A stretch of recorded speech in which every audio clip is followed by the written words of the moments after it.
Hey, I'm Katherine Maslen. I'm a naturopath, nutritionist and author. In this video, I'm going to answer the question, why can't I sleep? And being someone that's had trouble with sleep in the past, I know that this can be so frustrating for so many people.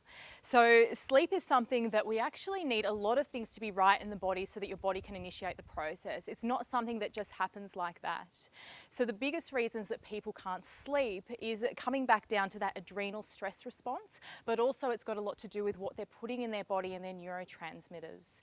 So what happens with your sleep is our body has something called a sleep-wake cycle. So there's certain hormones that happen while we're awake, and then there's certain hormones that happen while we're asleep.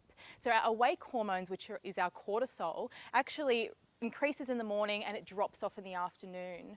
And that drop off in cortisol triggers the release of melatonin, which is the hormone that your body needs to sleep.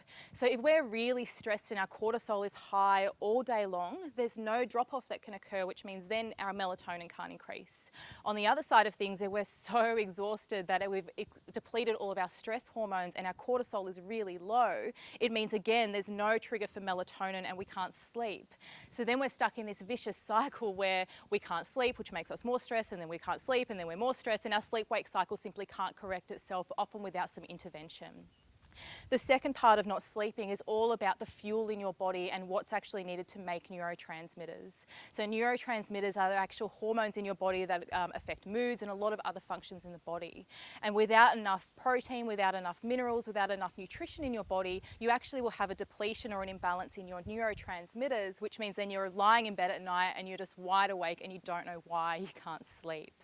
So sleep is something that affects every single thing in your body. While we're sleeping, our immune function is actually correcting itself. We're healing and repairing.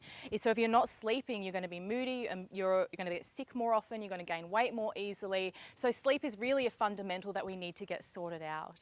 So my 3 top tips really to improve your sleep is to make sure that you're going to the bed at the same time every night. Your body actually really likes routine. So going to bed and waking up in the morning at the same time will help to reset that sleep-wake cycle.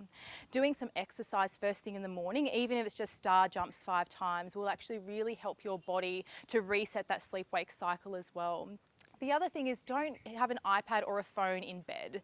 And I'm talking to you because we all do it, but you really want to keep the screens and the electronics out of your bedroom, because studies show that those screens actually will trigger your pituitary gland and it will mean that you're not going to initiate a sleep cycle properly. Now, I'm Katherine Maslen, naturopath, nutritionist and author. Please make sure you watch the other 3 videos in this series. There's some great value in there. And if you are someone that's having trouble getting to sleep, staying to sleep, or just waking up and not feeling refreshed in the morning, do see one of our team, because it's something that can be really easily corrected using the right medicines and nutritional advice.